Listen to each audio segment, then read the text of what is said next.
सिलगढी नगर निगम 28 number वार्डका पूर्व पार्षद भाजपा नेता विकास रञ्जन सरकार तृणमूल कङ्ग्रेसमा सामेल भएका छन्।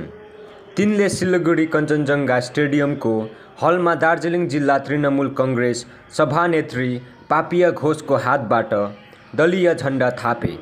यस अवसरमा सिलगढी नगर निगमका मेयर गौतम देव, डेपुटी मेयर रञ्जन सरकार, दार्जिलिङ जिल्ला तृणमूल प्रार्थी गोपाल लामा उपस्थित थिए।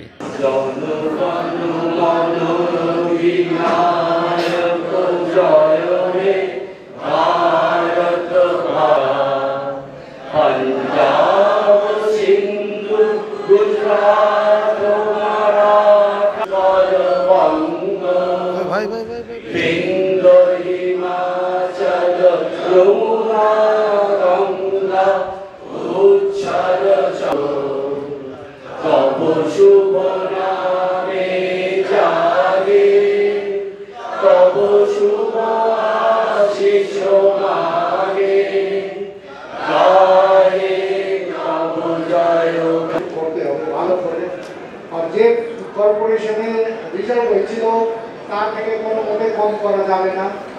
আপনাদের একটু জিনিস আমি জানাতে চাচ্ছি, যখন কম্পাদাতে 10 তারিখ আমাদেরকে ডাকা হলো, আমাদের 42টা ক্যান্ডিডেটকে একটা রুমে রাখা হয়েছিল। তার মধ্যে আমাদের মাননীয় মুখ্যমন্ত্রী এসেছেন, আমাকে ডাকলেন, দার্জিলিংয়ে প্রান্তি গোপাল নামা আছেন, উনি আমার সঙ্গে ফটো তুললেন, বললেন ফটো তুলবো লোকগুলোকে। তারপরে বললেন এবার আমাদের দার্জিলিং আসার তো জিততে হবে, আপনাদের কি দার্জিলিং কি আছে, ওরা ম্যাডাম আমার দার্জিলিংয়ে এবার ভালো রেজাল্ট করবে। হ্যাঁ, একদমই ঘরের ছেলের ঘরে ফেরা একটা অভিমান হয়েছিল ঠিক, কিন্তু আজকে পুরো প্রায় 1000 মানুষের ওপরে তার সহকর্মীদের নিয়ে বিকাশ সরকার মহাশয় আজকে আবার তৃণমূল কংগ্রেসে আমাদের সাথে একসাথে আমরা হলাম। আমরা তাকে স্বাগত জানালাম। আমরা আমাদের প্রার্থী গোপাল লামা মহাশয়কে নিয়ে শিলিগুড়ি বিধানসভায় আজকে প্রথম আমাদের সহকর্মীদের নিয়ে যারা এই ইলেকশনটা করবে, একেবারে বুথ থেকে শুরু করে ওয়ার্ড থেকে শুরু করে ব্লকের নেতৃত্বরা, councillor, ward, block president Gautam Deb মহাশয় সহ আমাদের জেলা কমিটি আজকে এই মিটিংয়ে ছিল।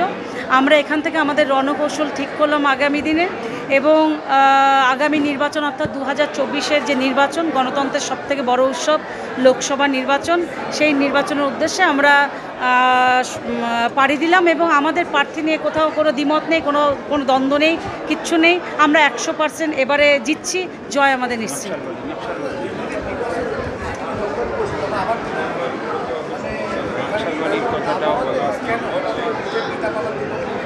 দেখুন, ওই তো বললাম ঘরের ছেলের ঘরে ফেরা, তার কোনো কারণে অভিমান হয়েছিল, সে বুঝতে পেরে গেছে মমতা বন্দ্যোপাধ্যায় ছাড়া আমাদের কথা কেউ সেভাবে ভাবেন না, অভিষেক বন্দ্যোপাধ্যায় ছাড়া আমাদের হাত কেউ শক্ত করে ধরবেন না। বাংলার মানুষ শুধুমাত্র সেটা তৃণমূল কংগ্রেস ধর্ম বর্ণ দল নির্বিশেষে বুঝে গেছে মমতা বন্দ্যোপাধ্যায় ছাড়া আমরা অসহায়।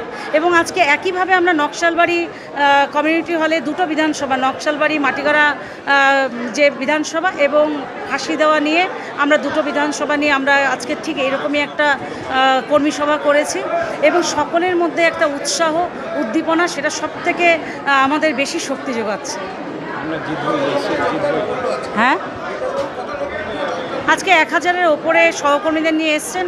আগামী দিন আমরা ছোট ছোট করে ওয়ার্ডে যদি প্রয়োজন মনে হয়, আমরা আরও যারা জয়েনিং আজকে করতে পারেননি তাদেরকে আমরা করানোর চেষ্টা করব। দেখুন, ব্যাপারটা সংসারে থাকলে পরে ছোটোখাটো সমস্যা তৈরি হয়, বাবার সাথেও ছেলের মতবিরোধ হয়, সেখানে যেরকম কিছু হয়েছিল। আমি দীর্ঘদিন ছাত্র রাজনীতি করেছি, শিক্ষার প্রগতি, সংঘবদ্ধ যেমন দেশপ্রেম, মমতা বন্দ্যোপাধ্যায়, অভিষেক বন্দ্যোপাধ্যায়ের নেতৃত্ব, এবং সর্বোপরি শিলিগুড়িতে যাকে দেখে রাজনীতি শিখেছি, গৌতম দা, আমার ছোটো বোন পাপিয়া আছে, অলোক দা আছে, সকলের নেতৃত্বে আগামী দিনে তৃণমূল কংগ্রেস যেভাবে এগিয়ে চলেছে সেই উন্নয়নের যোগে সামিল হতে চাই। আমার সঙ্গে 1000-2 আমার যারা দীর্ঘদিন আমার সাথে কাজ করেছে তারা আমার সঙ্গে এসেছে। দেখুন, কাজ করতে চাই, কাজের চিন্তা ভাবনা নিয়ে দীর্ঘদিন পার্টি করেছি, মানুষের সেবা করব, মানুষের সেবাই আমার কাছে মূল মন্ত্র। আমি সেই কাজটাই করতে চাই, সেই কাজের জন্যই আবার এখানে এসেছি। যেখানে ছিলাম সেখানে কাজ করার সুযোগ পাচ্ছিলাম না। সমাজসেবা করতে গেলে নিশ্চয়ই একটা পলিটিক্যাল ছত্রছায়া থাকতে হয়। আমি সেভাবেই আগামী দিনে এখানে কাজ করব। মমতা বন্দ্যোপাধ্যায় নির্দেশে, অভিষেক বন্দ্যোপাধ্যায় নির্দেশে দীর্ঘদিন কাজ করেছি। গৌতম দা মাথার উপর আছেন, পাপিয়া আছেন, তাদের সঙ্গে মিলে একসঙ্গে কাজ করব। বাংলার জল, বাংলার বায়ু, বাংলার ফল, পূর্ণ হোক, পূর্ণ হোক, পূর্ণ হোক, হে বাংলার বায়ু, বাংলার ফল, পূর্ণ হোক, পূর্ণ হোক, বাংলার ঘর, বাংলার হাট, বাংলার বন, বাংলার মাঠ, পূর্ণ হোক, পূর্ণ হোক, পূর্ণ হোক, হে ভগবান। বল বাঙালির আশা, বাঙালির কাজ, বাঙালির ভাষা, সত্য হোক, সত্য হোক, সত্য হোক, হে ভগবান। বাঙালির প্রাণ, বাঙালির মন, বাঙালির ঘরে যত ভাই বোন, একই হোক, একই হোক, একই হোক, হে ভগবান। বাংলার